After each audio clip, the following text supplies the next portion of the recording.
Então, vou começar expondo o que o Valtryek falou sobre a individuação da pedra, que eu achei interessante, e aí até para ver a opinião do Delfim. A gente estava discutindo sobre a partir de que momento, dividindo um ente, você multiplica os entes, né? Então, por exemplo, no caso de um ser humano, se você arranca um dedo, é claro que o dedo não vira um outro ser humano, né? Isso é intuitivo para a gente, independentemente de qualquer explicação metafísica para isso. Agora, no caso de uma pedra, por exemplo, isso não é tão claro, né? Por exemplo, eu dei o exemplo para o Valtryek, né? Se eu quebrar uma pedra no meio, por exemplo, eu formei duas entidades, são dois entes novos, ou um dos dois é o mesmo de antes e o outro é novo. E se eu unir de novo depois dessas pedras, eu volto pro ente original, ou é um outro ente, um terceiro ente? A gente começou a discutir sobre isso, né? E aí a gente resolveu um aspecto específico dessa discussão, resolveu assim, né? A gente chegou a uma conclusão que parecia mais razoável, mas não resolveu outras pontas. Então a primeira conclusão que a gente chegou nisso aí, que o Valtryek expôs e eu achei bem interessante a resposta, intuitiva, é a de que existe uma multiplicação do ente enquanto as suas perfeições permanecerem as mesmas, né? Uhum. No caso do ser humano, se você corta o dedo dele não tem a potência intelectiva, por exemplo. Então você não formou um outro ser humano. Mas no caso da pedra, se dividir ela em dois, ela continua tendo as potências de pedra perfeitamente. Então você multiplicou os dentes. Seria isso. O que você acha, Delfim? Uhum. Eu acho que um ponto interessante, que pode trazer um bom ponto de vista para essa discussão aí, é a questão da hierarquia das unidades. Porque no mundo existem vários graus de unidades. Existem unidades instantáneas, unidades substanciais, e, no geral, conforme um ente ele é mais perfeito, a unidade dele é mais forte. Então, por exemplo, pode ser o caso de alguma planta, muito provavelmente existe, agora eu não vou lembrar de novo, alguma planta que, mesmo sendo dividida, ela continua exercendo suas funções, né? E, assim como o caso da pedra que vocês falaram, se uma pedra é dividida, ela continua com as suas potencialidades. Só que conforme a gente avança nessa cadeia de perfeições, isso vai ficando cada vez mais difícil de acontecer. Por exemplo, se a gente cortasse hipoteticamente um cachorro ao meio e unisse de novo, o resultado não seria mais um cachorro, seria um cadáver, né? Seriam duas partes de um cadáver. Ou seja, aí a unidade do cachorro foi rompida, porque ele tem um grau de perfeição que resulta em uma unidade muito mais coesa. Então, a gente pensa, por exemplo, o grau máximo da unidade seria justamente Deus, né? Porque ele sequer tem partes, então ele é maximamente um. Exatamente. E no caso do humano também, o humano é tão uno que se a gente corta ele no meio, não existem dois humanos, existem duas partes de um cadáver. E no caso da pedra, a unidade dela é inferior tanto em relação aos animais brutos, quanto, obviamente, em relação aos humanos. Então, no caso da pedra, a unidade dela se conserva, mesmo que ela seja dividida. Aí entra também um outro ponto, né, que seria o átomo, no sentido mais aristotélico. E Aristóteles, de certo modo, desenvolveu a ideia de um átomo, né? Seria o quê? Seria a mínima unidade divisível pela qual a gente ainda poderia manter a natureza essencial da coisa. Então, se a gente fosse dividindo uma pedra muito, chegaria um momento que a gente dividiria aquilo que faz com que a pedra seja pedra e a gente romperia a, a unidade essencial da pedra, e não mais seria pedra e sim outra coisa. É igual Sim. que a gente falou da água, né? Então, se você dividir em hidrogênio e oxigênio, deixa de ser água, né? Sim. Sim, exatamente. Basicamente isso, eu concordo com com essa perspectiva do Delfim, eu até tinha citado, eu acho que eu citei na última discussão, que realmente é essa hierarquia de unidades. E quanto mais una é uma coisa, mais perfeita ela é. E de fato parece que entes inanimados eles têm uma unidade muito menos perfeita, né? Eu falei até acho que eu falei na última call sobre isso, né? Eu acho que é muito fácil perceber a unidade de um ente animado, porque existe um centro de subjetividade, né? Pelo menos de um ente sensível, né? Um Sim. vegetal, não, mas um ente sensível ele tem um centro de subjetividade, né? As Sim. experiências se dão todas para o mesmo sujeito. E mesmo que ele não se lembre, inclusive, né? Objetivamente, no passado, ele sentiu aquilo. Então, parece que é bem intuitivo que existe essa unidade. Mas no caso de seres inanimados e até de vegetais, essa unidade é bem mais complicada. E pelo menos assim, parece que é um pouco arbitrário você delimitar os limites dessa unidade, né? Porque você pega uma rocha numa praia, assim, tipo, parece que tem várias rochas em cima de rochas e estão todas grudadas. Mas em que medida que é uma rocha só ou são várias rochas grudadas, parece um pouco arbitrário determinar isso aí. Eu diria que o que determina é a contiguidade das partes. Porque uma vez que a divisão das rochas não causa outra coisa que não seja rochas, né? Se você divide rochas, você tem duas rochas, basicamente. O único jeito que me parece plausível de delimitar uma unidade de rocha seria justamente a gente analisar se as partes são contíguas.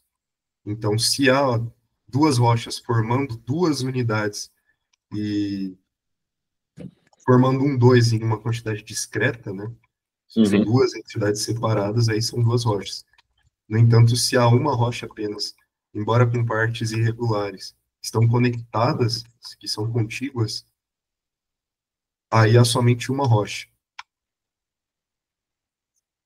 Sim, eu até concordo com essa perspectiva, porque se as rochas elas estão unidas meramente pelo local, por uma unidade, ou melhor, por um contínuo discreto, não, uma quantidade discreta, ela seria uma união acidental, né? Porque elas estariam meramente compartilhando de um local próximo. Enquanto que quando as partes elas formam um contínuo, não seria meramente não seria meramente um local das partes, mas as partes elas estariam sob uma unidade, uma tensão, como fala o Mário.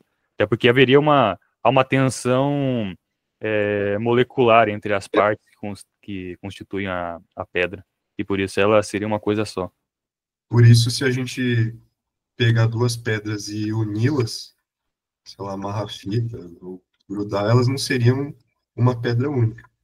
Continuariam sendo duas pedras que estariam acidentalmente unidas pela localidade, né, pelo acidente do local. Eu acho que essa visão explica bem, assim, o senso comum, sabe? O que a gente normalmente entende como sendo duas pedras, como sendo uma pedra apenas. Isso explica também, o Victor, a questão dos entes da cultura, porque os entes da cultura, como vai explicar o Mário, eles não são unidades per se, mas eles são unidades acidentais. Ou seja, por exemplo, quando tu vê um carro, nós percebemos o carro como sendo uma coisa única, um ente. Porém, o que o carro basicamente é um aglomerado de peças metálicas, peças de plástico e outros materiais que compartilham de um local próximo e estão unidos ali por forças mecânicas, é tudo acidental, porque a substância de fato do carro seria aqueles materiais, enquanto que todo o resto seria meramente um acidente desses materiais. Porém, nós percebemos aquela coisa como sendo única, uma só coisa, segundo a cultura. Por isso que é um ente da cultura, é um ente que subsiste na cultura. Porque nós atribuímos aquele conjunto de materiais unidos acidentalmente uma função, que seria a função da locomoção. Enquanto aquela coisa, ela atender, aquela união acidental de componentes atender a essa função, nós chamamos aquele todo ali de carro. Mas se não houver o próprio homem, se jogar um carro para fora do contexto cultural, ele perde completamente a sua unidade.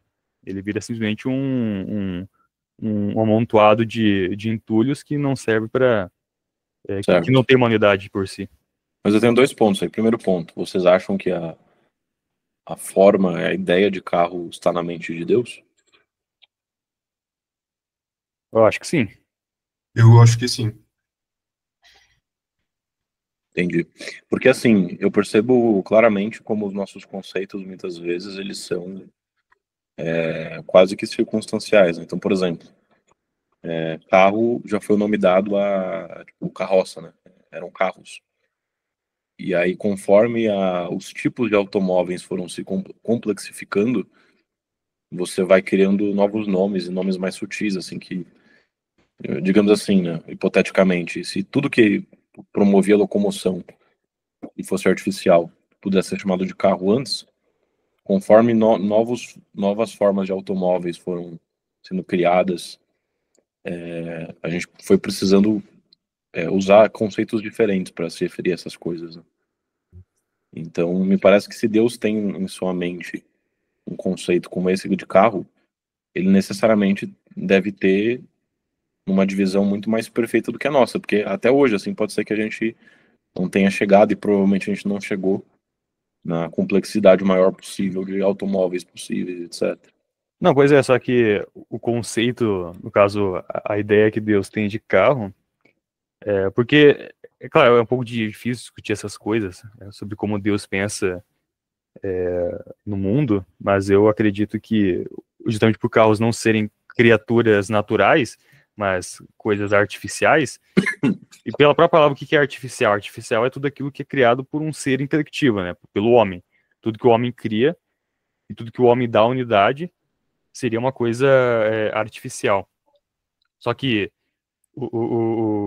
então, nesse sentido, o carro, ele subsistiria com uma ideia de Deus, só que, digamos, Deus ele pensaria no carro em razão do homem, sabe? Ou seja, como se houvesse uma hierarquia de ideias na mente de Deus, é como se a ideia de carro estivesse abaixo da ideia de homem, entendeu? Porque a ideia de carro, ela só existiria em razão em razão do homem, assim como qualquer ente da cultura, já que para existir entes da cultura é necessária a cultura, e para existir a cultura é necessário o próprio homem. Então, pensando nessa hierarquia de ideias, Deus ele só pensaria no carro em função do próprio homem. E também tem aquela coisa de que, assim, os nossos conceitos, eles dependem de uma relação que nós estabelecemos desse conceito com os outros, né?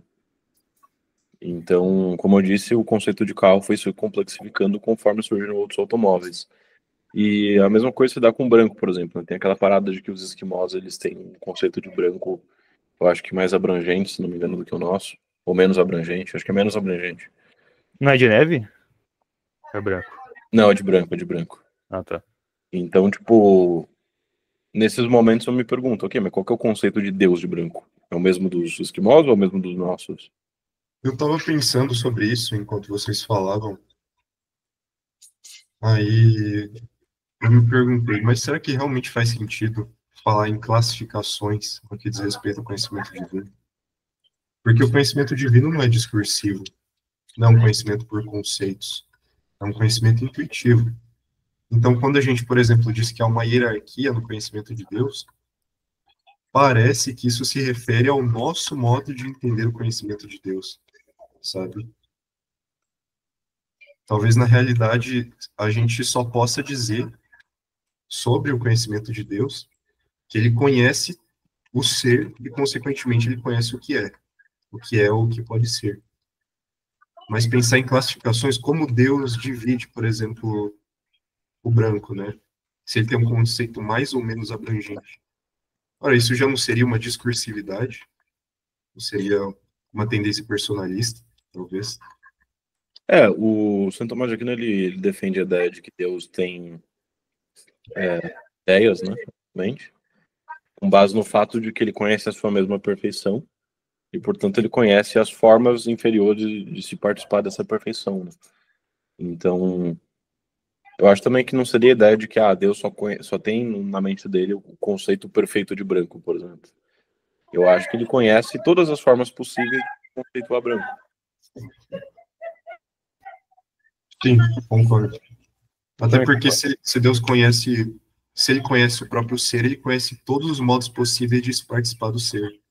E modos de conceituação são também modos de ser. Perfeito. Sim. Eu acho que a questão mais é o seguinte, será uma forma superior de conceituar as coisas? Existe um quadro perfeito, assim, um esquema perfeito de conceituações?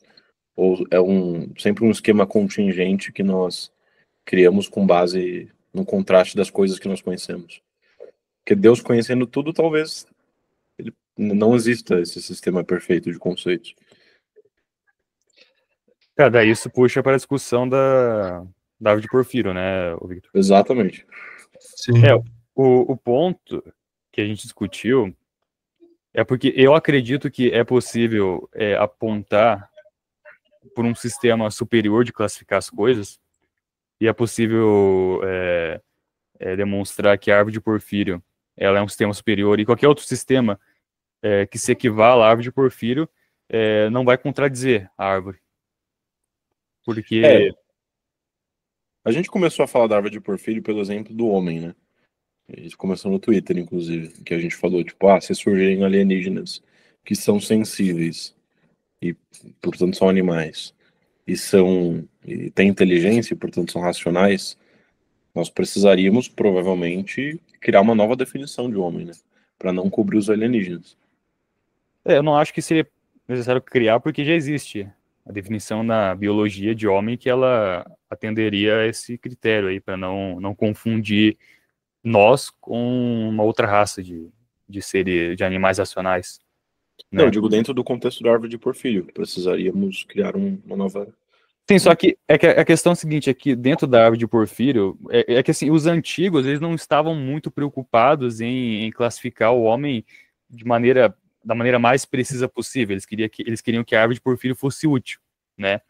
Só que quando você, por exemplo, lê, digamos, Tomás de Aquino, por exemplo, ele vai falar, eu acho que ele fala isso no Ente a Essência, eu não lembro se é no Ente a Essência, é algum livro dele, ele vai dizer que, por exemplo, o bípede está na definição de homem. Ou seja, a gente... Mas onde é que está na definição? A definição de homem é animal racional. Onde é que está o bípede? O bípede, ele estaria justamente animal. É porque o Aquino, ele já pensava que não era simplesmente pegar que o gênero próximo de homem é o animal lá em cima, sabe? Da substância animada. Mas é claro que existe uma certa... uma hierarquia de classificações. E dentro dessas classificações vai se encontrar o próprio bípede, entre as espécies de animais bípedes, e lá está o homem, sabe? Lá embaixo, na classificação.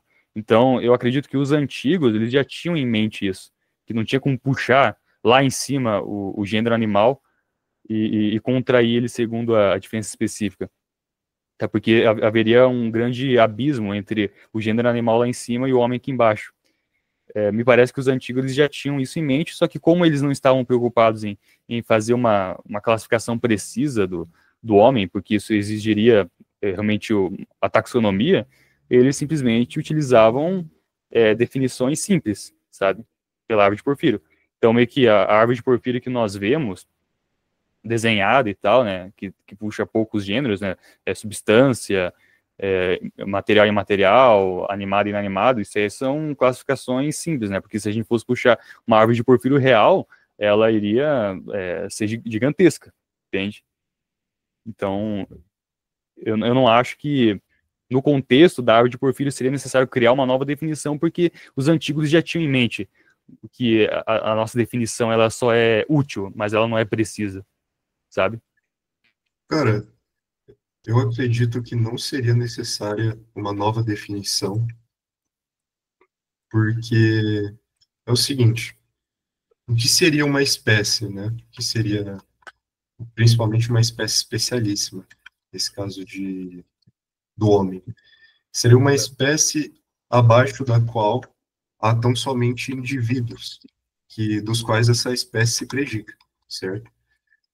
E no caso de aparecer uma raça alienígena que fosse também se encaixasse nessa definição, animal racional, simplesmente o homem, enquanto espécie, se tornaria não mais uma espécie, mas um gênero. E aí a gente precisaria encontrar uma diferença específica entre essas duas espécies, se de fato são duas espécies diferentes. Então, mas é que aí a gente entra um pouco nesse ponto também. Porque ainda que existam alienígenas, parece que existe uma coisa. Vamos lá, o que eu trouxe para o Valtteri é o seguinte, né? A gente apreende a essência dos entes, isso inclusive está de acordo com os escolásticos, antes por intuição.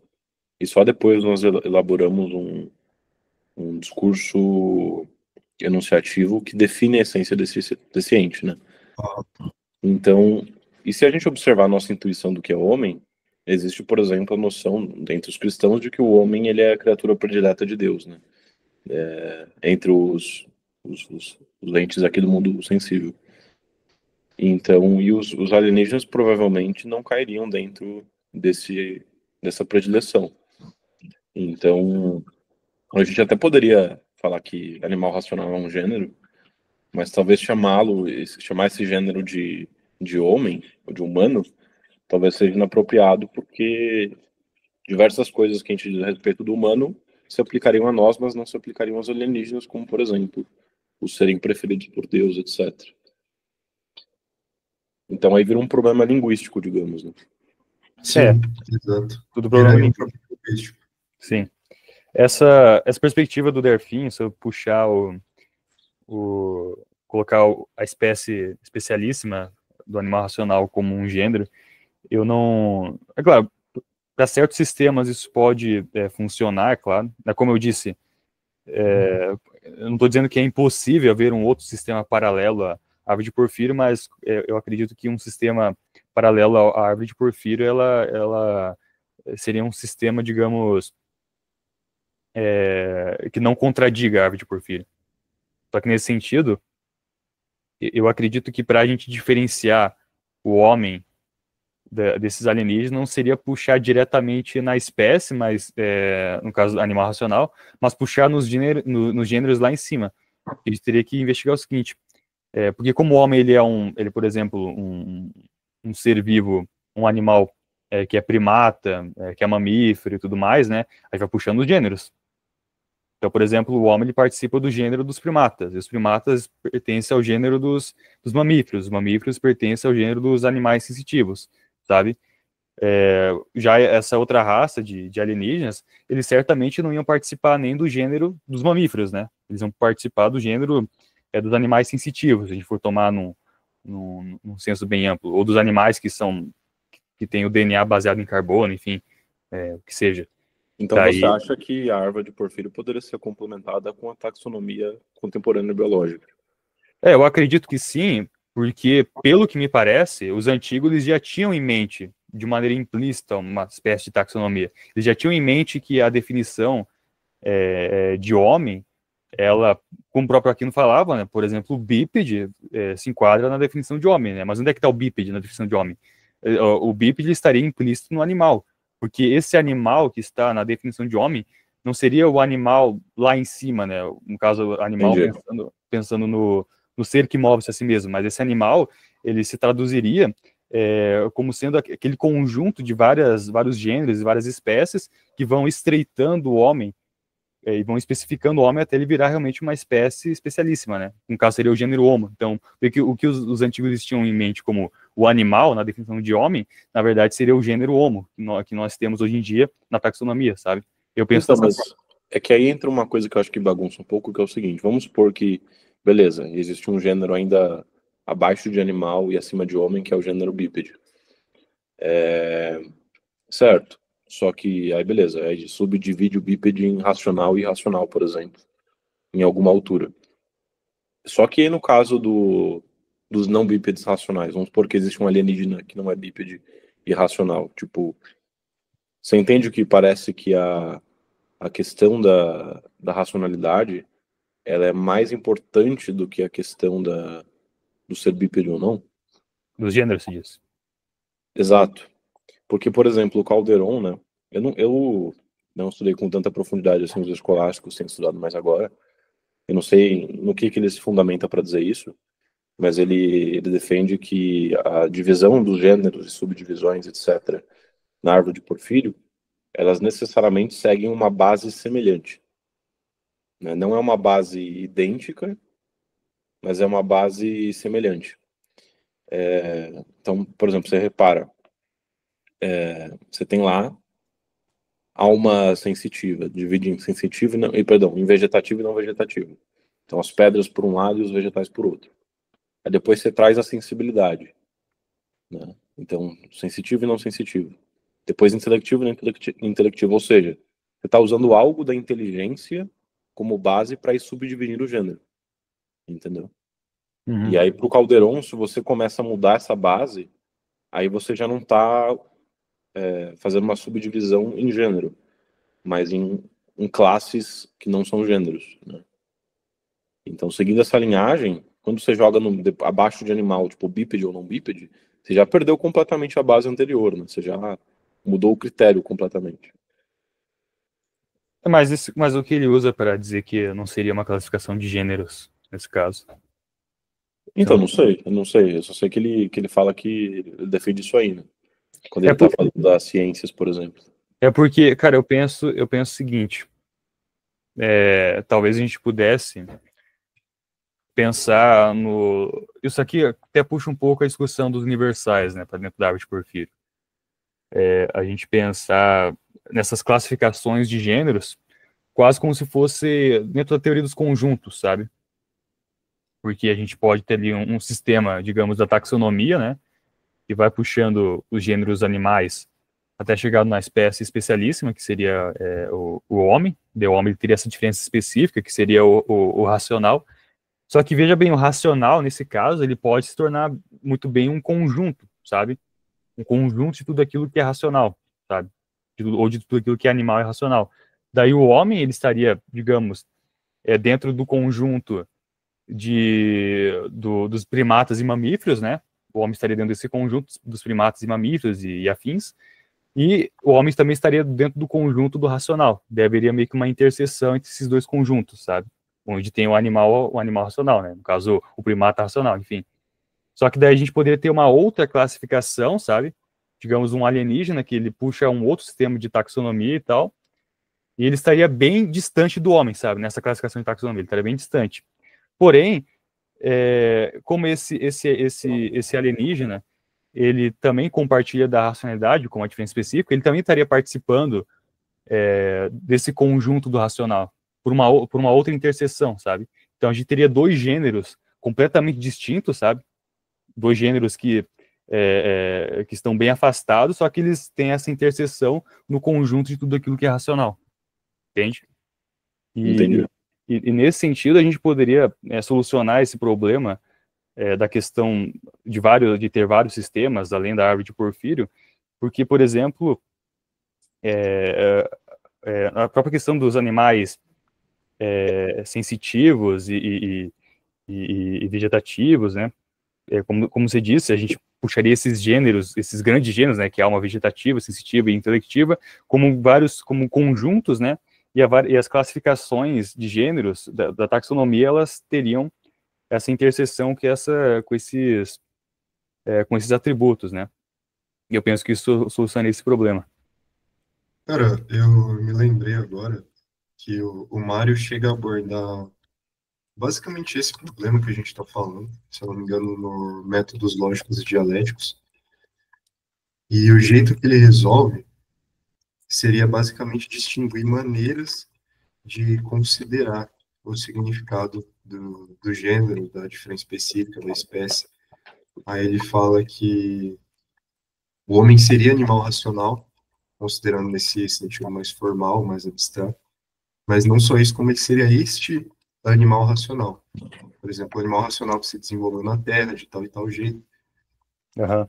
E aí, nessa segunda consideração, já diferencia o homem de qualquer extraterrestre, qualquer outro tipo de entidade que seja racional e animado também. Seria Sim. basicamente uma consideração um pouco mais dialética, sabe? Naquela ideia do Mário, de que a dialética, diferentemente da lógica formal, ela diz respeito a pegar as concreções, pegar as partes da realidade, né, e realizar uma concreção, tornar as coisas concretas. Então, se a gente analisa de uma maneira mais dialética, né, sobre esse aspecto mais concreto, a gente tem uma definição realmente mais precisa do homem, que aí pode entrar toda essa parte da taxonomia e tudo mais. Exatamente. O que você acha, Victor? Então, eu acho que a gente cai no. A gente não evita ainda a questão da contingência da árvore de Porfírio. E a gente também sacrifica um pouco essa tese do Calderon de que as subdivisões dos gêneros devem seguir uma base semelhante. Que nem eu tô vendo aqui a divisão da taxonomia biológica moderna. O homem, ele pertence ao gênero Homo, né? E a família Hominidae e a ordem Primata. Poderiam existir seres racionais que não são primatas, que são, Poderiam? sei lá, felinos. Sim.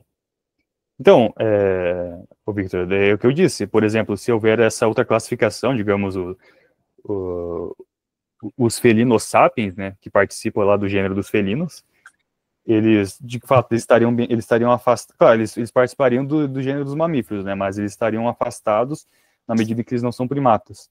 Só que, como eles têm essa mesma diferença específica, eles participariam desse conjunto de tudo aquilo que é racional, sabe? Então, teria essa interseção, sabe? Por mais que eles estejam afastados nesses gêneros, eles estariam compartilhando de uma interseção nesse mesmo grupo. E eu penso que isso soluciona o problema, porque não que a gente estaria, digamos, dizendo que a árvore de Porfírio ela é arbitrária, do jeito que o Porfírio classificou as coisas é arbitrário, e sendo que poderia ser de outro modo, poderia ser do modo da taxonomia, ou sei lá, qualquer outro modo. Aí estaria basicamente dizendo que esses dois modos, eles simplesmente observam a mesma realidade, só que sob óticas distintas, entendeu? Ou seja, tem uma mesma realidade ali, mas o Porfírio ele olha de um jeito e o biólogo ele olha de outro. E não que um e outro eles classificam essas coisas de modo arbitrário, o bel prazer, mas eles classificam sob perspectivas diferentes. Quando eu falo da arbitrariedade é o seguinte, é justamente a questão de dizer que a forma como você estrutura esses esquemas, ela é arbitrária no sentido justamente de que poderia ser estruturado de outra forma. Não de que não existe um fundamento na realidade, né? Realmente existe esse fundamento. Mas existem formas diferentes de estruturar isso, e acho que formas superiores e inferiores, inclusive. Eu acho que, nesse sentido, os conhecimentos científicos contemporâneos, eles nos mostraram que a classificação da árvore de Porfírio ela é inferior, em alguns aspectos, pelo menos. Nesse sentido, eu acho que eu concordo com o Victor, porque, de fato, alguma ciência biológica pode realizar uma classificação que seja diferente do modo de classificação realizado pela árvore de Porfírio, e que naquele contexto seja melhor para eles fazerem desse jeito. Eu não vejo problema em admitir isso.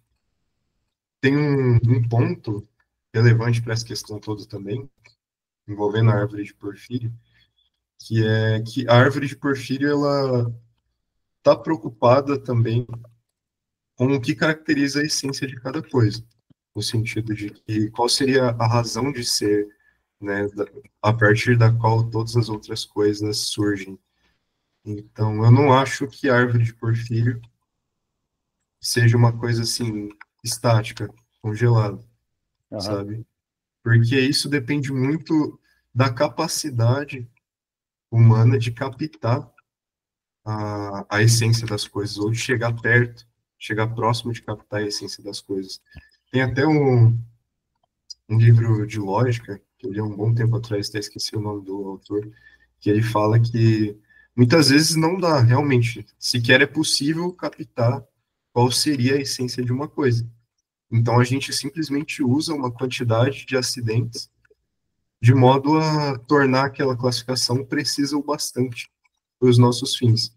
Então, por exemplo, nos entes da cultura, às vezes é muito difícil a gente delimitar o que seria a essência de tal coisa, que a diferencia de todas as demais entidades da cultura.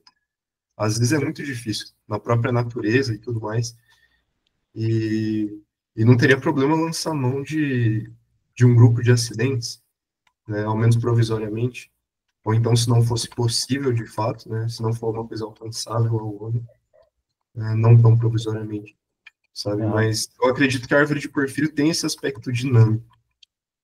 Exato, E, concordo. pois é, e por ter esse aspecto dinâmico, ela também necessariamente não é exaustiva. Pelo fato dela não ser exaustiva, abre margem para outras visões, né, outras classificações, que seguem mais ou menos a mesma base ou não. Uhum.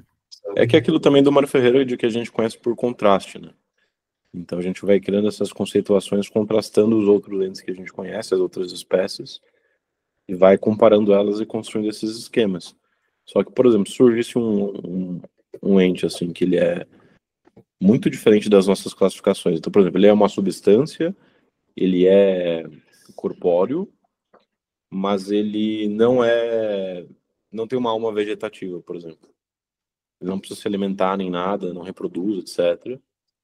E ele é inteligente que nem um homem, mas ele não tem uma alma vegetativa. Ele tem uma alma sensitiva, talvez. Tipo, já começa a complicar muito mais as coisas, né? A gente precisa recomeçar uma divisão desde lá de cima para encaixar esse novo ente. No caso, eu penso em compatibilizar, de certa forma, o sistema de Porfírio com a taxonomia moderna, justamente porque eu acredito que os antigos eles já tinham em mente que a árvore de Porfírio ela não é exaustiva, cara. Nem de longe é exaustiva. Porque, imagine, os filósofos já sabiam que, por exemplo, você classificar todos os animais irracionais no mesmo saco é uma coisa muito abrangente, né? Você vai botar um elefante junto com a formiga, junto com a planta, entendeu? Os animais irracionais, sabe? Então, eles já tinham, de fato, em mente que ela não é uma classificação exaustiva da realidade, nem de longe. Por isso que eu penso que a árvore de Porfírio, ela não é fechada em si mesma e ela é aberta para a gente encaixar nela a própria taxonomia, sabe? E eu não acho que haveria problema nisso. Não acho Mas que você seria. acha que os escolásticos concordariam com você? Eu tenho a impressão de que não. Por que não? Porque os escolásticos têm essa tendência, tipo, a cristalizar certas formas de organização conceitual como se elas fossem as superiores e permanentes, eternas e inalteráveis, sabe? Olha, eu não sei se o Aquino ele faria isso, porque eu tenho a impressão, claro que tipo, eu estou baseando isso em uma fala do Aquino, entendeu? Também teria que discutir com, sei lá, com um especialista em Tomás de Aquino, mas a princípio, como quando o Aquino ele fala que bípede se encaixa na definição de homem, eu acho que o Aquino já tinha em mente isso, entendeu? Ou também já tinha várias discussões na Idade Média sobre alienígenas, havia essas discussões. Provavelmente eles já pensavam, pô, esses alienígenas eles podem ser chamados homens ou eles são outra espécie de animal racional, sabe? Eles pensavam em alienígenas dos medievais? Pensavam, eles discutiam. Inclusive o próprio Aquino ele responde na Suma Teológica porque que não há outros mundos, né? Ele usa a cosmologia aristotélica. Hoje a gente sabe que ele está errado, né? Então existe essa possibilidade. Mas o pessoal da época que tinha uma cosmologia mais atomista, eles discutiam essa possibilidade de haver vida fora da Terra. Eles discutiam, por exemplo, será que eles descendem de Adão? Se eles não descendem de Adão, então eles não seriam humanos, propriamente dito. Eles não são humanos se eles não tivessem pecados e tudo mais. Eles discutiam essas questões. Então eu penso que talvez o Aquino ele fosse aberto a uma taxonomia moderna, ele fosse ver a taxonomia e ver se ela de modo positivo para definir o homem de maneira mais precisa. Mas também se ele não achasse, também né, não importa, o que importa é a verdade, entendeu? E eu acho que a verdade é que o sistema de Porfírio ele não é fechado em si mesmo, é um sistema aberto em que a gente consegue encaixar muito bem Porque eu acho também que uma coisa muito importante para essa discussão é, por exemplo, aquela tese do Leibniz, né, de que nós vivemos no melhor mundo possível. Que é uma tese que Duns Scotus ele discorda, né? Que ele acha que Isso rejeita a liberdade criativa de Deus. Mas se a gente seguisse nessa linhagem do Leibniz, a única árvore de Porfírio que importaria seria do nosso mundo real atual, né? Não precisaríamos criar uma que contemplasse todos os entes possíveis, né, nessa acepção metafísica. Mas se a gente não tiver nesse contexto, eu acho que uma árvore mais perfeita seria a que contemplasse todas as criaturas possíveis, né? Eu penso que, na prática, isso é humanamente impossível, porque, pô, tem a taxonomia, claro, mas, cara, eu não acho que os biólogos eles foram os mais precisos possíveis em classificar os gêneros e tudo mais. Provavelmente eles devem ter cometido algum erro na hora de classificar, sabe? Mas é claro que isso se dá por limitação de intelecto. O homem ele não consegue exaurir a essência de nenhum ser, sabe? Mal e mal a gente consegue exaurir a nossa própria essência, quem dirá, sei lá, de uma mosca, por exemplo. Então, fica difícil. Pois é, pra mim sempre foi muito arbitrário, tipo, a divisão das espécies dos felinos, né? Não, pois claro, a taxonomia... Não, sim. Eu também não acho que a própria taxonomia seja perfeita, entendeu? Eu acho que eles podem ter cometido algum erro, mas eu acredito que a taxonomia, ela é pelo menos, ela é no mínimo boa, sabe? Ela é boa pra gente localizar o homem e qualquer outro animal em relação aos outros, sabe? É no mínimo útil, né? É Digamos. no mínimo útil. E nesse sentido, eu acho que uma classificação que abrangesse todos os seres possíveis, ela é humanamente impossível em si mesma, porém, até certo ponto a gente consegue fazer isso, talvez pensando na própria árvore de Porfírio como um sistema aberto, entendeu? Se a gente pensar na árvore de Porfírio como um sistema aberto, a gente pode nela encaixar qualquer ser, sabe? A gente pode ir colando galhos, sabe? Porque É como isso se que eu tô fosse uma fazendo. base. Sim, uma base indeterminada. É o que eu tô fazendo agora, eu tô encaixando na árvore de Porfírio a taxonomia, sabe?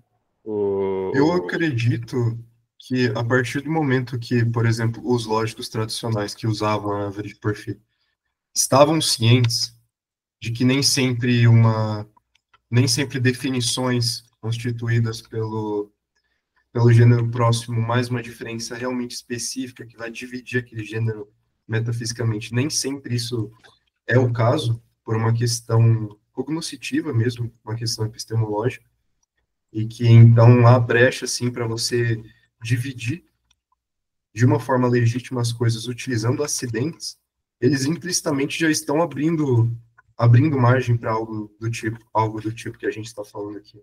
Porque Sim. o que seria a taxonomia? Nada mais seria do que divisões que a gente realizou, né, são úteis a partir de acidentes. O biólogo ele não quer saber se essa divisão aqui está alcançando a essência, sei lá, desse tipo de felino.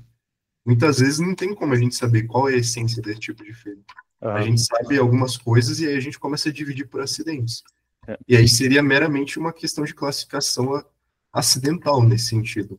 E uma implicação interessante disso é que o próprio conceito de destruição também herda toda essa contingência, né? Porque se a destruição é quando você perde a sua essência específica e a determinação do que é a sua essência específica depende da estrutura conceitual que você está usando, isso também fica bem relativizável. Talvez nesse caso o que deve prevalecer deve ser o nosso senso comum, nossa intuição de que o ser ele permanece íntegro ainda ou não, ele perdeu a sua integridade. Sim. Isso é Então, muito aquela questão do totum et non totaliter, né? Que a gente tem uma intuição do todo da coisa, mas essa intuição não resulta em uma captação exaustiva, né, da essência e tudo mais. sim. Então, eu acredito que confiar na intuição não seria uma coisa assim dogmática no sentido ruim. Seria fazer o melhor que a gente pode, dadas as condições. Agora para polemizar um pouco esse assunto, eu particularmente acredito que um sistema que tome acidentes como gêneros ou diferenças específicas seja um sistema inferior.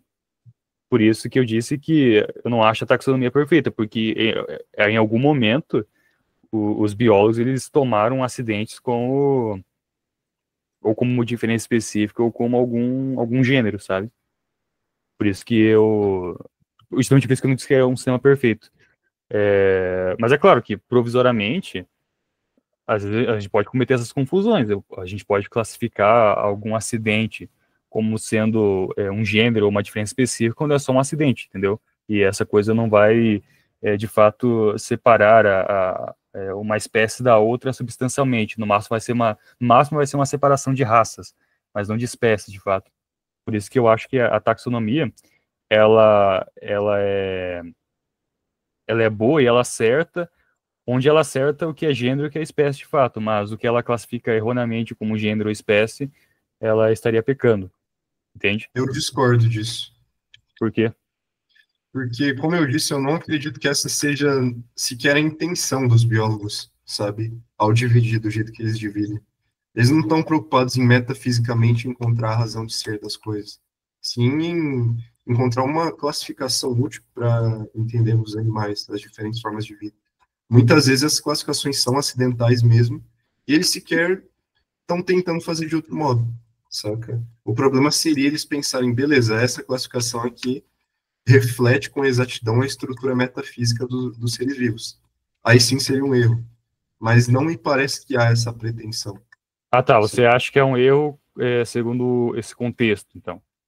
Eu acho que é um erro se a gente tem essa pretensão, mas se não, seria aquilo que eu falei, seria uma classificação útil e acaba por aí. Sim. Pois é, porque, por exemplo, dentro da classificação biológica, a gente está dentro dos hominídeos, né? Deixa eu ver aqui a classificação. Porque tem um momento em que se divide em carnívoro. Exatamente, ó, na ordem, né? A gente é da ordem primata, não da ordem carnívora, por exemplo. Mas, por exemplo, acreditando um pouco na evolução natural, né, assumindo isso como premissa, se acontecesse alguma coisa, tipo, sei lá, uma era glacial, em que deixasse de existir praticamente vegetais, e poderia acontecer uma seleção natural, em que os homens mais capacitados de começar a viver só de carne fossem selecionados, e com o tempo a espécie humana se tornasse carnívora e só existissem homens carnívoros e acabassem os homens primatas, né, nessa acepção. Uhum. Tipo, né, se a gente fosse essencializar essa noção de primata como se fosse essencial no homem, a gente perderia isso aí, a gente teria uma destruição nessa acepção. A não ser que a gente tire o primata de... Ele tá no gênero dos herbívoros ou onívoros? Então, nenhum dos dois. O primata, ele é uma espécie, entre aspas, junto com os carnívoros, os herbívoros, etc. Ah, ele é a parte dos carnívoros e herbívoros? Exato. É uma coisa bem estranha, de fato. É que eu disse, ele acaba... A taxonomia ela não é perfeita. Se a gente fosse pensar de uma perspectiva mais metafísica, essa classificação era, no mínimo, estranha, sabe? Separar as espécies da forma. Porque eu não acho que o homem, ou sei lá, se houvesse algum primata que fosse só carnívoro, ele deixaria de ser primata, né? Não, ele continua sendo primata. Eu não acho que essa seja a classificação, o que há de essencial no primata, entendeu? Então, isso acaba tornando essa classificação da taxonomia,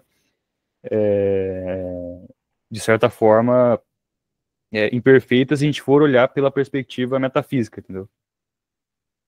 Onde acidentes não poderiam ser diferenças específicas ou gêneros. Pois é, o Lucas está me mostrando aqui agora que existe um tipo de primata que são os társios, que eles são primatas carnívoros, eles só comem carne. Uhum. Não faz sentido essa divisão. Então, daí, assim, a biologia ela acaba se baseando nessas exceções, entendeu? Elas classificam toda uma espécie dentro de um gênero, sabe? Ou várias espécies dentro de um gênero e tal, sei lá, o gênero dos carnívoros. Ah, não, mas tem uma espécie aqui que não é carnívora. Ah, então, essa aí é a exceção. A regra é isso aqui, entendeu? Eu coloco como regra. Daí é uma classificação pelos acidentes de fato, né? Daí Oi, gente. Só queria falar um ponto aqui. É porque a biologia moderna, eu acho que ela pressupõe a teoria da evolução, né? Então ela agrupa considerando não só as características, mas sim a evolução histórica disso, né? Então acho que se, por exemplo, se em dado momento houve uma era glacial e aí a maioria dos animais se tornaram carnívoros, ele agruparia esses carnívoros que ocorreram nessa época e diferenciaria eles de outros carnívoros que surgiram em outros momentos por outros motivos, entendeu? Aham. Então ele leva em consideração não só a característica em si, mas o fator histórico, que pode não ser verdade, né? Faz sentido. Faz sentido. Sim. Mas pensando nessa perspectiva, a taxonomia ela não se faz um sistema perfeito, de fato. Ela toma como base essas questões que são muito acidentais dentro da arte porfírio. Em geral, os biólogos também não gostam de essencialismo, né? Pelo que eu percebo. Sim. Em relação a isso aí da... Para mudar isso, a não ser que apareça algum biólogo tomista e faça uma nova taxonomia. Tipo, essa aqui é uma taxonomia metafísica daí. Mais ou menos que isso aconteça, a princípio, de fato, o fim da taxonomia não é uma classificação essencial, de fato. Uhum. Eles parecem já, como o cara disse, já partir desse pressuposto e então eles nem tentam achar uma essência. E geralmente nem acreditam que há uma essência desse tipo. Então já é bem diferente, de cara já é uma coisa que é para ser acidental, sabe? Sim, sim. Mas eu penso que existe alguma coisa objetiva, sabe? Uma divisão objetiva dos gêneros e das espécies na realidade, sabe? E que, embora essa separação ela não seja perfeitamente acessível a nós, ela é até certo ponto intuitiva, entende? E nesse sentido, um sistema, uma árvore de porfírio perfeita seria essa árvore de porfírio que conseguisse captar exatamente os gêneros e as espécies que é na realidade, sabe? Separar o que é acidental e o que é essencial de fato. Claro que pela limitação do intelecto isso é impossível, mas assumindo que há uma essência nas coisas de fato, e a essência ela se baseia nessa questão dos gêneros e das espécies, se houvesse um sistema que conseguisse refletir 100% essa realidade na nossa mente, esse sistema seria o mais superior, o mais perfeito. Ninguém aqui discordou que há um fundamento real para a árvore de porfírio, né? Eu acho que o caso mais claro disso seria justamente nas espécies especialíssimas, né? Ninguém ia dizer, por exemplo, que é arbitrário diferenciar homem de cão.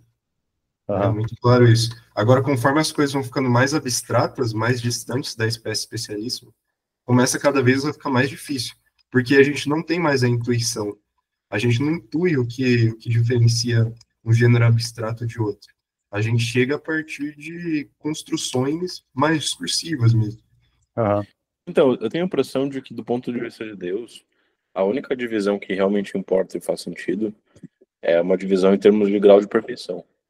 Então, por exemplo, as divisões em animais, vegetais, inanimados e racionais lá embaixo, ela é uma divisão importante, porque tem relação direta com a dignidade do ente em questão, com a perfeição dele e com a própria semelhança dele com Deus, né? Mas eu acho que são coisas mais voltadas à inteligência mesmo do homem, né? Porque é isso que configura ele a imagem e semelhança de Deus. Sim. É por isso que é mais importante o que torna o ser mais perfeito, né? Acho que, por exemplo, para um molusco, o mais importante para o molusco é o tato dele, porque é aquilo que ele tem de mais perfeito, né? Para o cachorro, o que mais importa para o cachorro seria a faculdade da estimativa, que é a faculdade mais perfeita que o cachorro tem. Assim vai, para qualquer animal, o que há de mais importante para ele é aquilo que ele que tem de mais perfeito naquele animal. Exatamente. Talvez a essência esteja nisso aí. Seja uma pista do que é realmente essência. Verdade. Então o bípede não seria uma essência do homem. Bípede é um... contingente nessa nossa... Bípede normalmente classificado como um acidente próprio, né? Mas, de fato, não sei se haveria, mas talvez tenha ou não sei. Não dá para acessar a realidade em si mesma. Se o bípede ele poderia ser um gênero de algum animal. Mas, a princípio, acho mais conveniente classificar como um acidente próprio. Acho que dá para debater também qual que é a forma mais perfeita e digna, assim, né? Talvez o bípede ele seja superior ao quadrúpede. Talvez seja uma forma de caminhar, de se locomover superior, sei lá. Tem esses pontos aí. Tem a questão da antecedência também, o que vem antes na ordem ontológica, o que se deriva do que aí. Tem os animais que têm pés e os animais que não têm pés. Vou pensar nesse gênero. Daí Porque os também animais... tem um ponto que é muito contextual, né? Às vezes é difícil discutir o que é melhor objetivamente, considerando que, ok, um bípede tem certas vantagens, mas ele não escala árvores tão bem quanto um quadrúpede, por exemplo. Então, tipo, ele é bom para algumas coisas e ruim para outras. Né? Então, talvez não exista uma perfeição superior necessariamente. Seja uma coisa mais contextual. A gente pode debater também se existe um contexto superior ao outro, né? Eu acho que... que, por exemplo, você até citou, o Victor, sobre acontecer algum bug e o homem deixar de ser bípede e virar quadrúpede, mas talvez nesse caso o homem ainda seja em ato primeiro bípede e por acidente ele se tornou quadrúpede, sabe? Por alguma mutação, de fato. Envolve tudo isso, a discussão também a respeito de distinção entre ato primeiro e ato segundo. Talvez por exemplo, essas questões até sobre o herbívoro e carnívoro e tudo mais, sobre essas mutações acidentais, pode ser o caso em que houve alguma mutação no homem, ele perdeu alguma característica que a princípio seria essencial dele, digamos, o bípede, mas ele perdeu isso só em ato segundo. Daí surgiram vários homens que são quadrúpedes, mas pela natureza, de fato, eles são em ato primeiro bípedes, sabe? Então, acho que isso não tornaria, não se configuraria em um prejuízo para uma classificação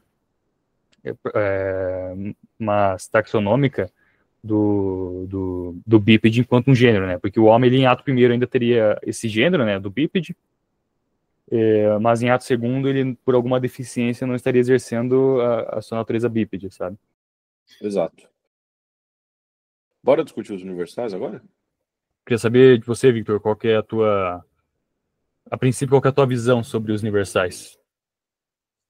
Então, eu acho que existem positividades nas três tripartições, né? Na ante-REIN, in-RE e post-REIN. Então, existe um universal ante-REIN, que parece ser precisamente a ideia na mente de Deus, mas que nós mesmos já discutimos que é um pouco complexo saber o que é essa ideia, se é uma ideia igual à nossa, uma ideia superior, etc. Mas algo existe na mente de Deus, né, em relação a isso. Existe um universal em Re, na medida em que a gente abstrai a essência dos entes a partir dos entes singulares, né, contraídos.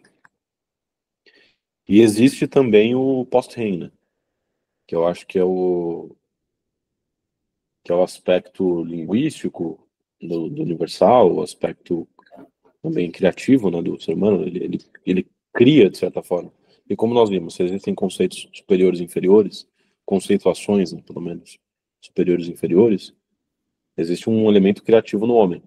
Não que seja criativo no sentido próprio, né, ou seja, uma criação ex nihilo,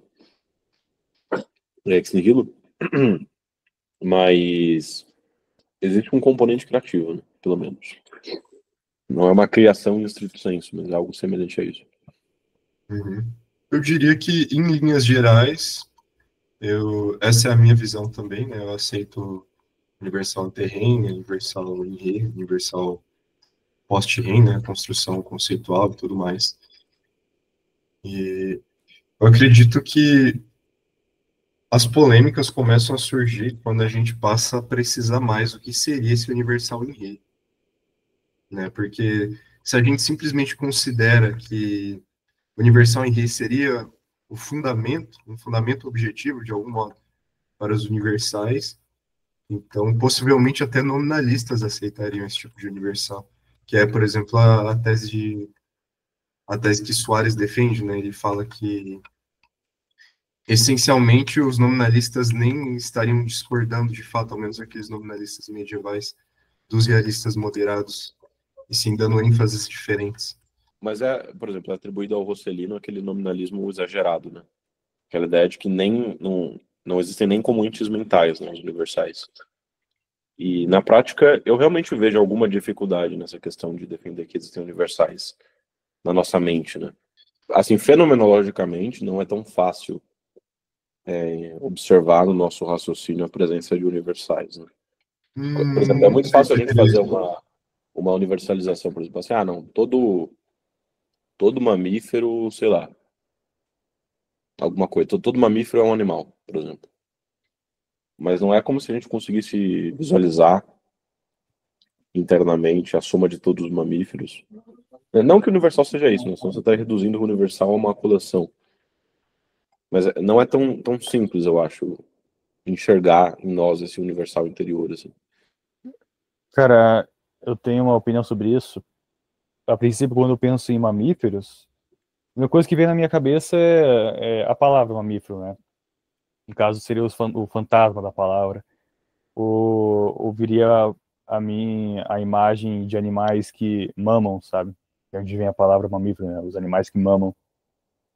Mas, por exemplo, essa intelecção, o próprio universal do mamífero, no caso o universal post-REM, que haveria no intelecto, ele não é propriamente capturado de nenhuma forma pelo sentido, sabe? Ele simplesmente ocorre.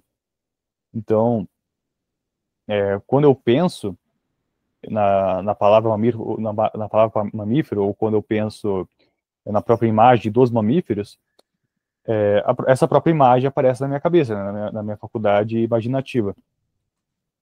Mas agora o conceito universal de mamífero não aparece na minha cabeça, não aparece nas minhas faculdades sensíveis internas, e muito menos externas, porque não é de nenhum modo um objeto das faculdades sensíveis. Mas esse universal, ele simplesmente ocorre, sabe? Porque eu consigo compreender o que significa a palavra mamífero. Eu consigo compreender que aqueles animais que aparecem na minha cabeça são mamíferos. Porque há esse conceito universal. Diferente de um cachorro. O cachorro ele não vai conseguir, digamos, projetar a imagem da palavra mamífero e compreender o que significa aquela palavra. Ele só vai projetar a imagem.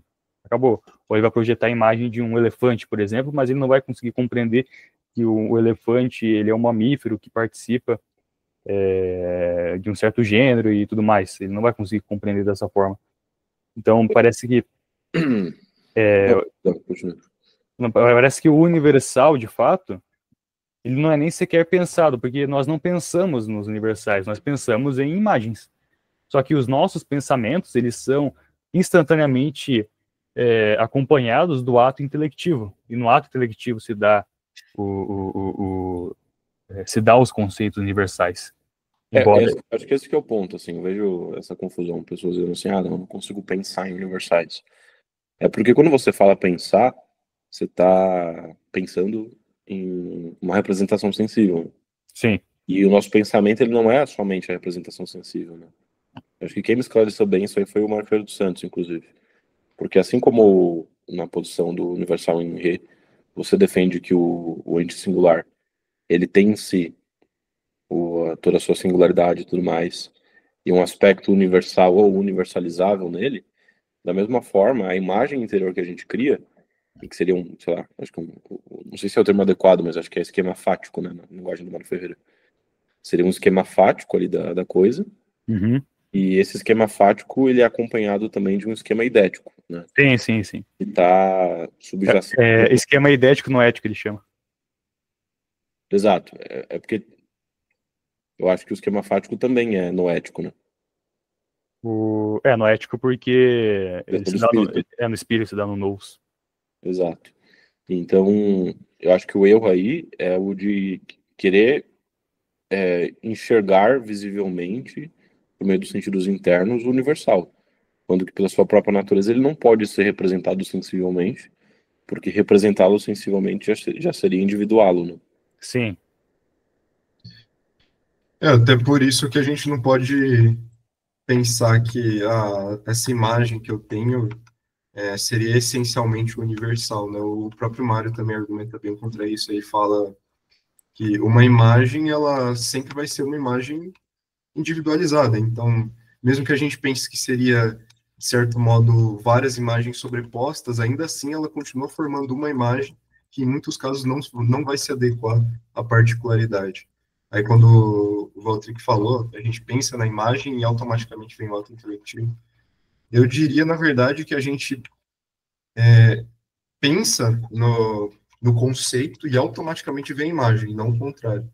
Né? Porque existe o ato intelectivo, que intencionalmente refere-se a uma multiplicidade de indivíduos, e aí estaria a evidência subjetiva, né, do universal, e acompanha esse ato que intencionalmente se refere a uma multiplicidade de indivíduos, as imagens particulares, que vão dizer respeito à nossa memória, né, vão trazer o que a gente já viveu. Então, por exemplo, a gente pensa em homem, no conceito, automaticamente vem, sei lá, alguém que a gente conhece, ou, sei lá, algum homem, etc. Então, seria mais por essa linha que eu penso. Mas nesse sentido, Delfim, então, mas haveria nesse caso, a gente estaria resgatando uma ideia, um conceito já armazenado, e com esse conceito já vem acompanhado do fantasma? Seria isso? Não, independe disso. Independe de uma memória que armazene já as formas em ato, ou então se a intelecção seria um hábito. O que eu estou falando é que no momento da intelecção está presente essa intencionalidade a vários indivíduos, no momento quando a gente reflete sobre conceitos como o homem, e essa intelecção é acompanhada pelas imagens sensíveis, que aparecem internamente. Então, onde estaria, né, a experiência factual do universal? Estaria justamente na intencionalidade que a gente vê na nossa mente, né, a intencionalidade que acontece na nossa mente, e que de modo algum pode ser reduzida às imagens sensíveis, que são, elas sim, particulares, que são, elas sim, singularizadas. E o universal seria exatamente isso. O universal seria algo que se predica de muitos. E essa intencionalidade se predica de muitos, sabe? É porque nós raciocinamos como se os universais existissem, né? Então, quando você pensa assim, todo homem é mortal, você pensa em qualquer nome, sei lá, fulana. Fulano é homem, logo fulano é mortal. A gente está raciocinando como se o universal existisse. Mas alguém poderia dizer, não, mas é como se o universal existisse, ele não precisa existir de fato. Não, porque o universal ele é precisamente um ente de razão. Então, se a gente pensa como se ele existisse, então ele automaticamente existe, né? Pelo menos na nossa mente. Um ponto sobre isso aí do intelecto e dos universais é que isso aí é uma coisa do Hume, um erro do Hume. No caso, é um erro do Hume que que ele incorporou do Berkeley, que o universal seria meramente um termo individual que se refere a uma coletânea de indivíduos. Isso é obviamente falso, porque imagine, se o universal de homem fosse meramente aquela palavra, aquele fantasma mental, né, a palavra homem, ou o som da palavra homem, ou uma determinada figura, e essa figura ela se relacionaria a uma coletânea de indivíduos, a gente teria simplesmente uma imagem apontando para várias outras, um universo de imagens. Só que, obviamente, não é assim como funciona o nosso intelecto, nosso raciocínio. Porque nós partimos de um conceito abstrato que justamente toma o que há de comum naqueles diferentes fantasmas, aquelas diferentes imagens, sabe? No caso, seria o animal racional. O animal racional, ele não é simplesmente uma imagem que aponta para uma coletânea de indivíduos, até porque a coletânea de homens ela é infinita, porque há infinitas possibilidades de homem, não é? E nesse sentido, não poderia ser o conceito de homem uma, uma, uma, uma imagem particular que se refere a essa coletânea, porque, na verdade, o universal é justamente aquele princípio que há de comum em vários indivíduos. E por ser um princípio que há de comum em vários indivíduos, ele não se faz um singular. Porque se ele fosse um singular, ele só poderia ser predicado a um indivíduo, ele só poderia estar em um local.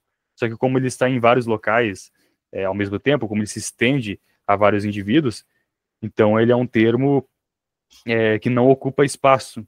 isso é uma das provas que o Aristóteles usa para justificar a imortalidade da alma, né? Já que haveria esse princípio imaterial na nossa alma, né? Que seriam os universais. Mas isso serve justamente para derrubar essa ideia do Hillman que o universal seria meramente um termo que se refere a uma coletânea de indivíduos. Até porque se fosse assim, a gente nem seria capaz de desenvolver ciência.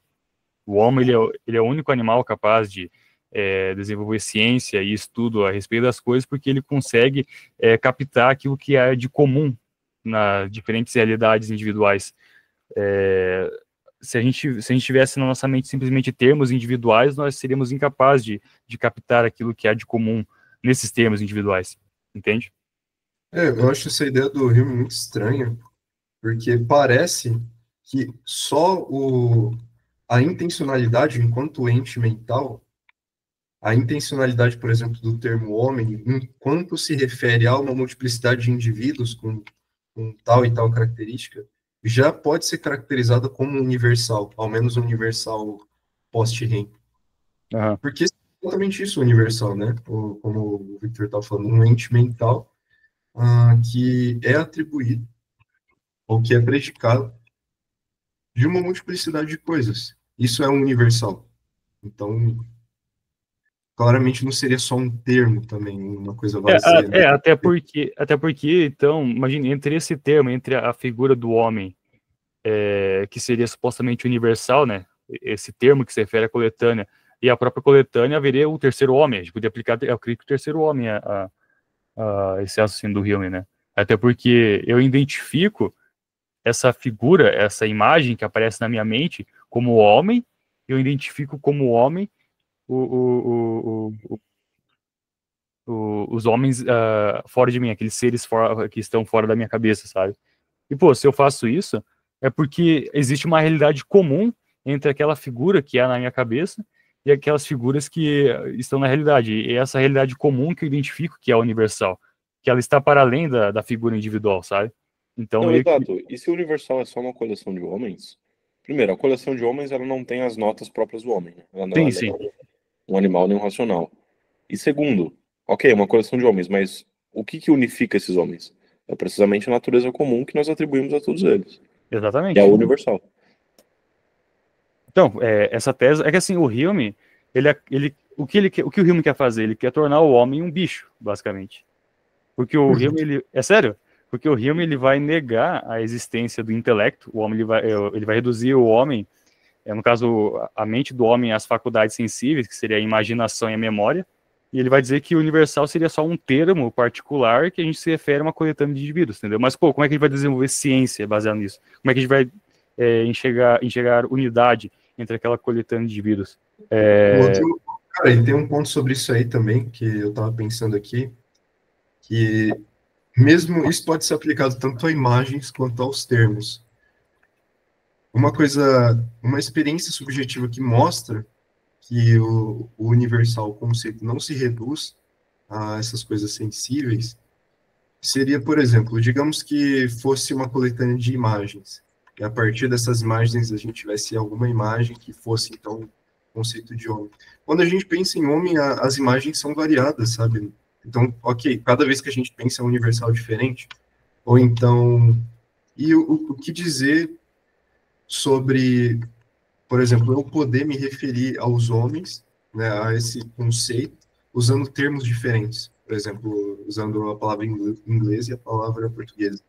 Né? Uhum. São palavras diferentes, mas ao mesmo tempo, acredito que todo mundo vai concordar que elas ainda assim são, de certo modo, a mesma coisa. Né? Sim. Referem-se à mesma coisa. Essa referência, se referir-se a alguma coisa, é universal, sabe? Uhum. Outra coisa, eu disse que o Hume ele quer reduzir o homem a um bicho porque ele vai justamente negar essa faculdade, a faculdade intelectiva, né? Ele vai reduzir os universais a meros termos.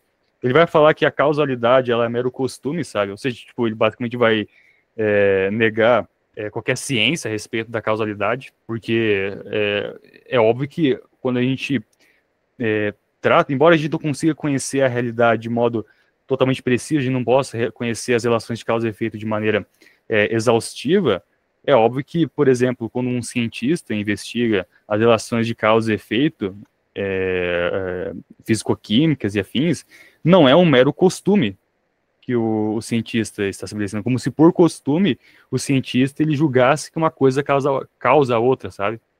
O cientista ele julga conforme conceitos abstratos, entendeu? É assim que o homem ele consegue desenvolver ciência.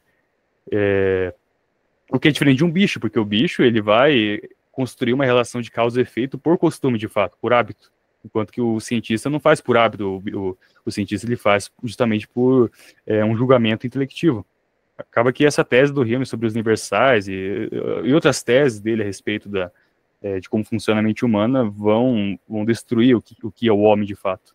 Eu até me lembrei agora da tese de Stuart Mill, aquele outro empirista, que ele fala, por exemplo, que a gente não pode, ele ataca, né, a ideia, a teoria da lógica tradicional, do silogismo e tudo mais.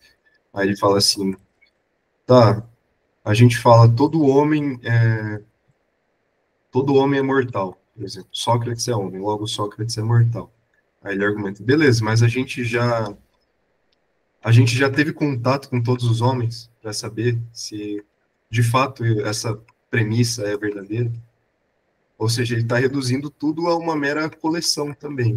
De certo modo, o universal é reduzido meramente ao aspecto extensivo, não ao aspecto intensivo. Exatamente. Mas a intencionalidade também é uma intencionalidade intensiva, não somente extensiva.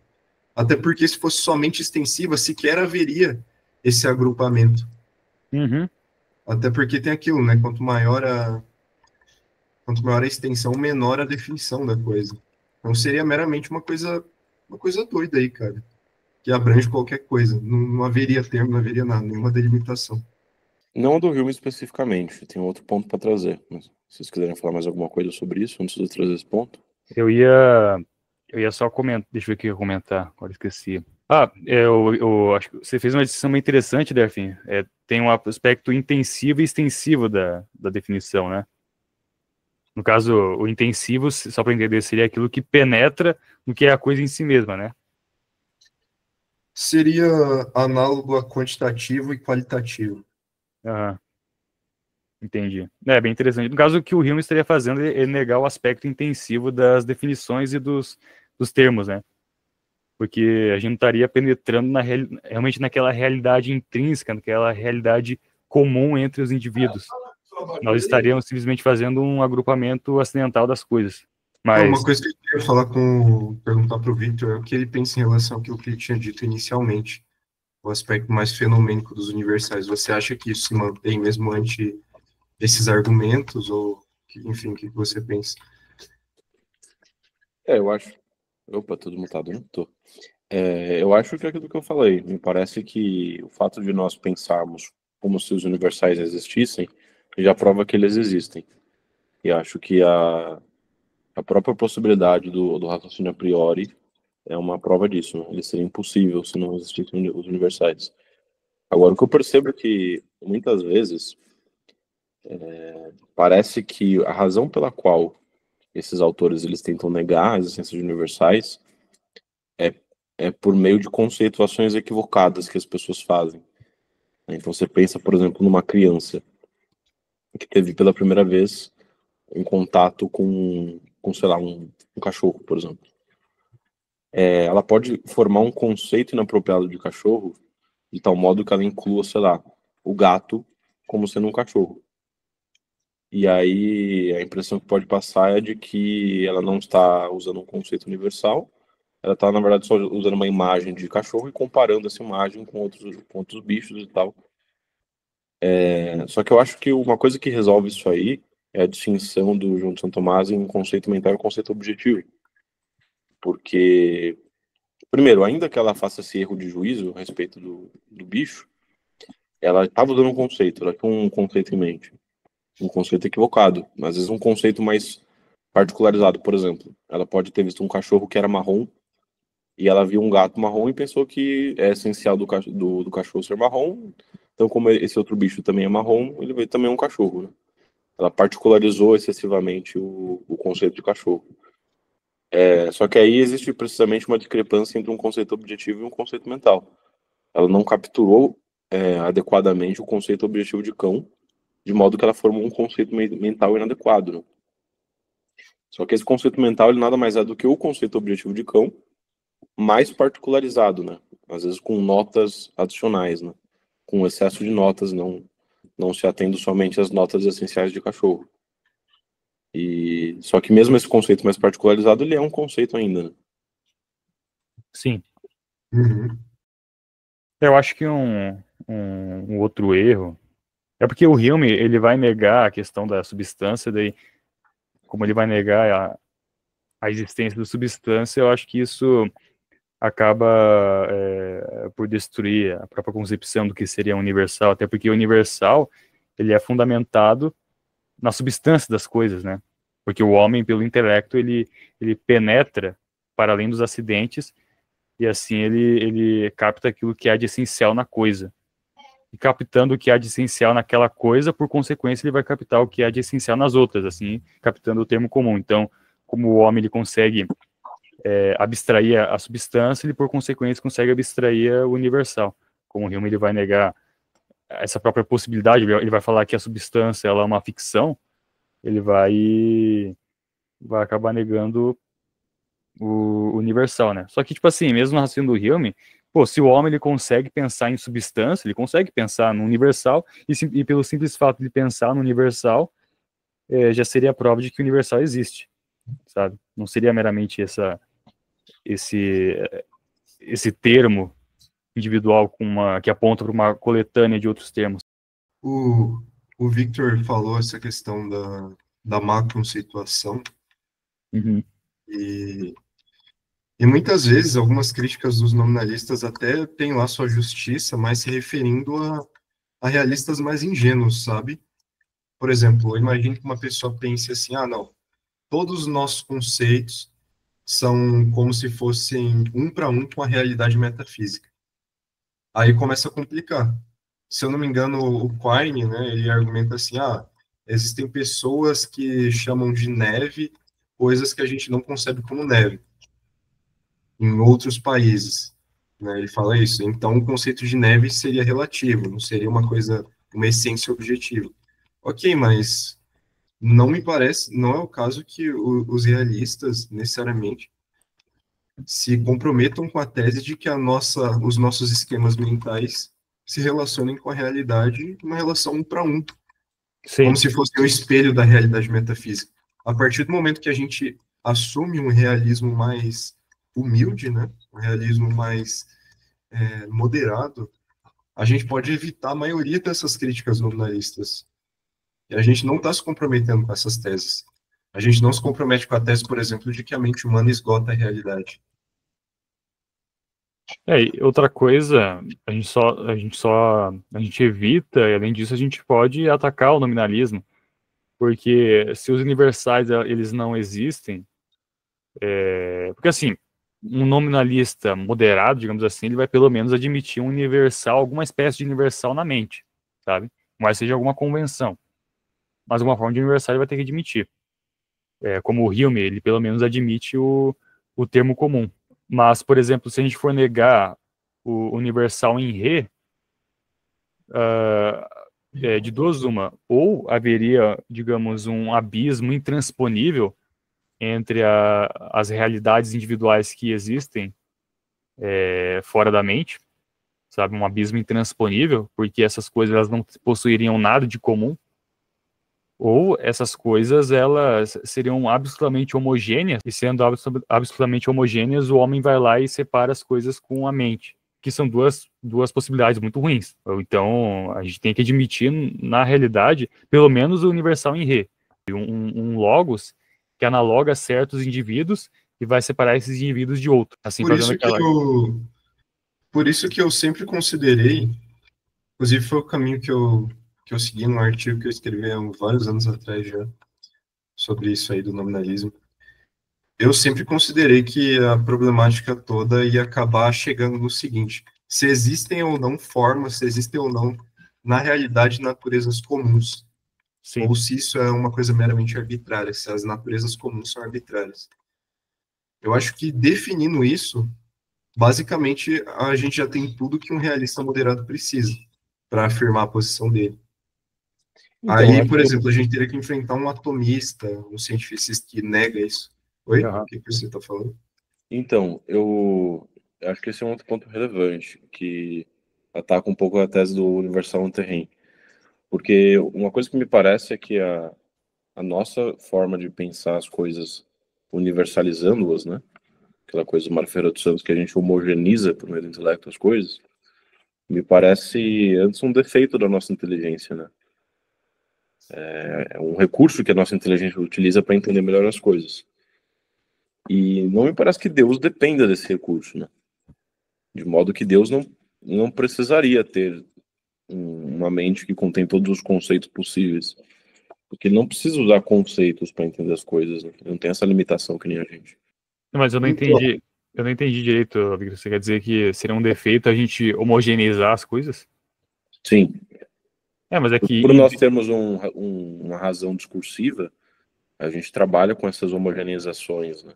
A gente não faz uma intuição direta das coisas, como os anjos, né? Porque no Mário Ferreira dos Santos, a intuição, ela captura a heterogeneidade das coisas, né? Enquanto a razão, ela homogeneiza as coisas para entendê-las. Uhum. O anjo que trabalha somente intuitivamente, não me parece tão pouco que ele precisaria homogeneizar as coisas para entendê-las. Criar conceitos para entendê-las, por exemplo. Muito menos Deus. Não, mas é que eu acho que homogeneizar seria justamente buscar o universal da coisa. O anjo ele vai compreender as coisas por um universal, sabe? Penetrando naquelas realidades que há de comum nos particulares. A diferença é que o anjo ele faz isso de maneira mais perfeita. Inclusive em Deus, Deus ele não possui uma pluralidade de ideias. Deus ele possui uma única ideia que é a dele mesmo, sabe? Que é uma ideia máxima, universal. E a partir dessa ideia máxima, universal, ele vai compreender todo o resto e todos os particulares. Mas então você está se contradizendo, porque antes você defendeu que Deus tinha várias ideias na sua mente. Não, sim, só que as várias ideias na mente de Deus, elas estão confusas, entende? Elas não estão em ato. Então Deus está confuso. Em Deus, elas estão confusas. Entendi. Porque eu acho que o que dá para defender é que você consegue, a partir dessa única ideia de Deus, construir um sistema conceitual que contenha todas as nossas ideias. Mas justamente por Deus não depender desse modo de pensar, ele não vejo por que ele precisaria ter em ato essas outras ideias. Né? Não, que Deus ele não tem em ato uma pluralidade de ideias, entendeu? A pluralidade de ideias em Deus, ela está virtualizada, sabe? Ou seja, ela está de modo maximamente homogeneizado, porque todas as ideias em Deus, elas se tornam una, elas são uma única ideia, que é a própria ideia de Deus, a própria ideia do verbo e tal. Mas, e quanto mais perfeita uma criatura, mais ela vai homogeneizar as ideias. Tanto é que, provavelmente, os anjos mais perfeitos, eles certamente têm a menor quantidade possível de ideias, porque as ideias deles são muito mais exemplares, e sendo mais exemplares, elas abrangem um número muito maior de particulares, enquanto que no homem, que é o ser mais humilde dentre as criaturas espirituais, o homem ele vai ter uma grande pluralidade de ideias, sabe? Então... Mas quando você falou homogeneizar, você está usando um sentido diferente. Quando você fala, por exemplo, que as ideias estão homogeneizadas em Deus, estão homogeneizadas nos anjos, e quando você fala que o homem homogeneiza as ideias. Porque no caso de Deus e dos anjos, não é que exatamente é uma operação de homogeneização, né? Na verdade, pela própria ideia, eles já veem os particulares. Então é o oposto, é o contrário da nossa operação de homogeneização.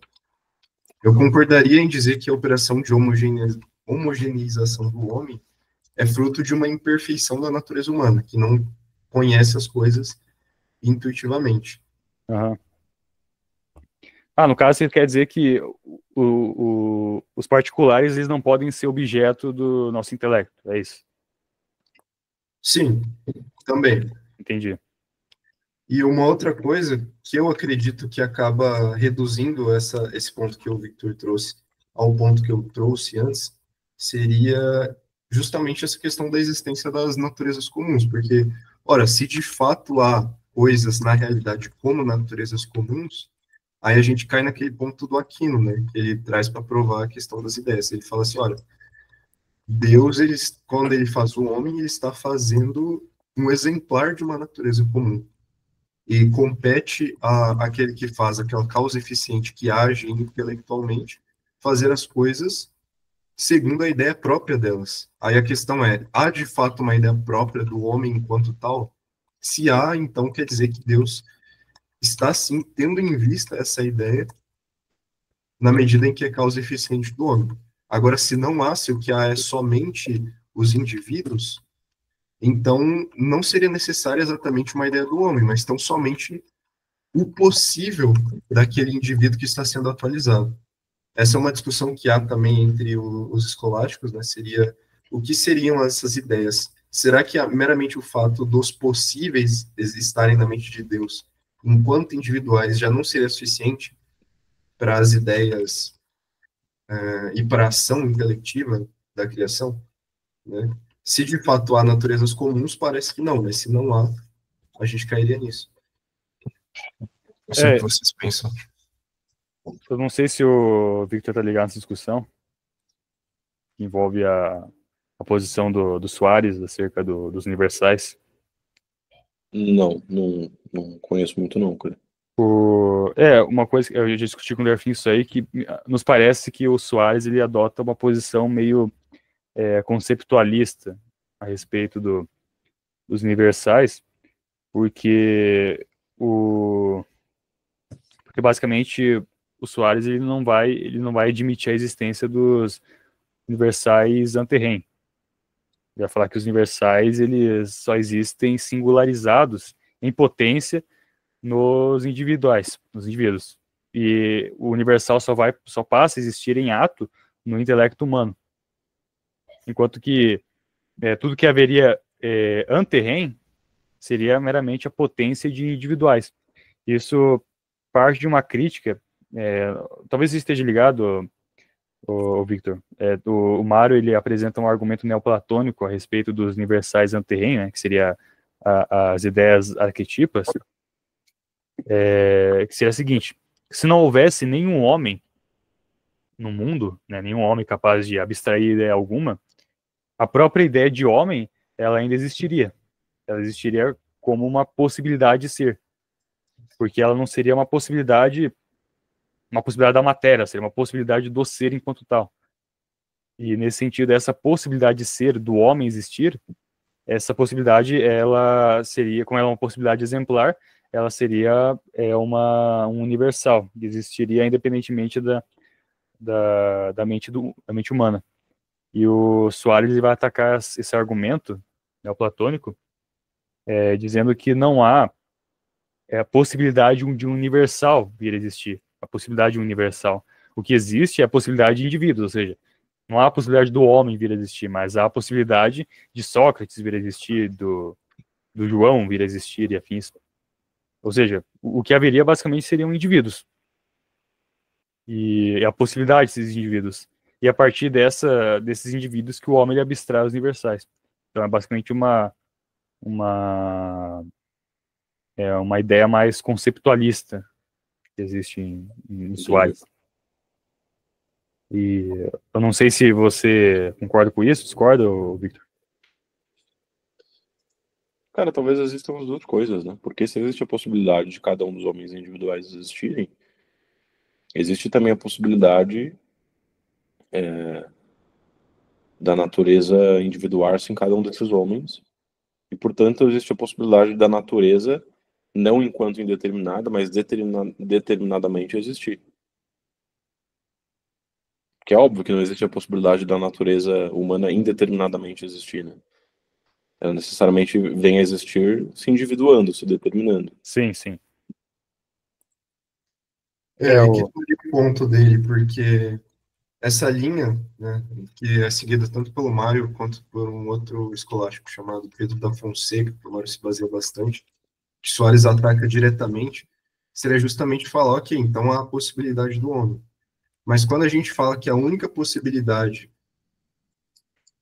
de existência seria a possibilidade deste ou daquele homem, em todo e qualquer caso, Então, em todo e qualquer caso, toda possibilidade é uma possibilidade individual. Em todo e qualquer caso, não há a possibilidade do universal. Há tão somente a possibilidade dos indivíduos. Mas Então, eu onde acho que estaria teria a o possibilidade do universal? universal enquanto ente de razão, pelo menos. Sim, mas aí já seria a questão do post-REM, né? Ele está investigando o universal na coisa, se existe universais de algum modo na realidade. Enquanto uma ala mais neoplatônica, como a do Mari, vai falar que sim, pela possibilidade do ser, essa linha é uma linha bem forte contra essa visão. Né? Porque parece Entendi. de fato, que o único universal só se dá de fato na mente. E aí a gente já estaria no conceptualismo. Tipo assim, ok, o INRE, eu entendo que tem uma discussão aí, mas me parece que a existência do universal post-REM implica na existência do universal ante-REM, porque se existe atualmente na nossa mente, enquanto ente de razão, existia como possibilidade antes de ser um ente de razão, justamente. A não ser que você vá por aquele caminho de dizer que existem universais individuados em cada mente, né? Aí é Uhum. outra coisa. Só que é o seguinte, eu acho essa tese aí do Soares muito problemática. Claro que a princípio é uma crítica forte, mas no caso, em primeira mão, parece uma crítica forte, mas eu acho que ela tem algum caráter meio sofista, porque quando a gente fala que independentemente de qualquer homem, né, se nenhum homem existisse, ainda haveria a possibilidade de homem, a gente toma essa possibilidade como um exemplar, ou seja, uma possibilidade de vir a se atualizar em algum indivíduo. Então, nesse sentido, Sócrates, ele é um homem possível. A gente só consegue pensar em Sócrates em razão da natureza humana. Então é como se houvesse uma hierarquia, como se primeiro houvesse a natureza humana e Sócrates fosse um homem determinado. E assim Sócrates ele é uma possibilidade de homem. E se a gente fosse negar isso, afirmar que não, o Sócrates é um indivíduo. Então Sócrates ele é uma possibilidade de indivíduo. Então haveria a natureza dos individuais, que antecede todos os indivíduos que existem atualmente. Então tudo que existe hoje, antes era um indivíduo possível. Ou seja, uma particularização de indivíduo. Então, de qualquer forma, a gente sempre vai tomar algum universal que antecede os indivíduos. É impossível a gente fugir disso. A gente não consegue inverter a ordem, colocar primeiro o indivíduo para depois o universal, como se o universal se derivasse do indivíduo. O indivíduo ele é uma determinação do universal. Então, Mas eu acho que é só na ordem lógica, né? Não na ordem ontológica, necessariamente. Não, mas na ordem ontológica tem que ser desse modo, porque se não fosse assim, haveria um abismo intransponível entre os indivíduos. Entendeu? Peraí, você está falando então, por exemplo, existem as possibilidades dos indivíduos e, portanto, existe a possibilidade do indivíduo como universal? Não estou dizendo isso. Eu estou dizendo que a gente só consegue, assim, o indivíduo, ele é uma possibilidade de alguma natureza, entendeu? Ele é a possibilidade de algum universal. Porque quando a gente fala em Sócrates, o que é Sócrates? Antes de Sócrates existir, Sócrates ele era um homem possível. Ou seja, se ele é um homem possível, a gente já está pensando na realidade universal de homem a qual Sócrates participa. Ou seja, antes de Sócrates vir a existir, ele era alguma realidade possível que participa da ideia de homem, entendeu? Então, a gente não pode inverter a ordem, pensar que primeiro existe um indivíduo para depois haver o universal. Porque se a gente colocar as coisas nessa ordem, não haveria nenhuma realidade comum entre os indivíduos que existiria previamente, ou seja, haveria um abismo intransponível entre os indivíduos e qualquer semelhança que a gente empregue a eles, qualquer universal, será uma construção meramente mental. Tem uma outra problemática sobre isso aí, Valtric. Um outro problema bem pesado, que é o seguinte: não é uma coisa trivial dizer que a humanidade que está em cada um é a mesma humanidade, saca? Porque a humanidade se contrai segundo cada um. Então, alguém poderia ainda assim continuar na mesma linha, argumentando que essas várias humanidades, embora sejam humanidades, estão contraídas. Então, ainda assim, não há possibilidade do universal. Por exemplo, a Não, humanidade de Sócrates, a humanidade de João, sei lá. não, sim, só que, veja bem, para a humanidade ela estar contraída, tem que existir uma coisa tal que seja a humanidade. Então, há a humanidade em Sócrates, há a humanidade em João, mas assim, é a mesma humanidade que está contraída de formas diferentes em cada indivíduo. Mas é a mesma humanidade, é o mesmo logos analogante, entendeu? Há esse princípio, esse logos analogante que há nos indivíduos e que simplesmente está contraído em cada indivíduo de modo distinto. Cara, Eu penso, sabe o que é complicado na sua linha de raciocínio?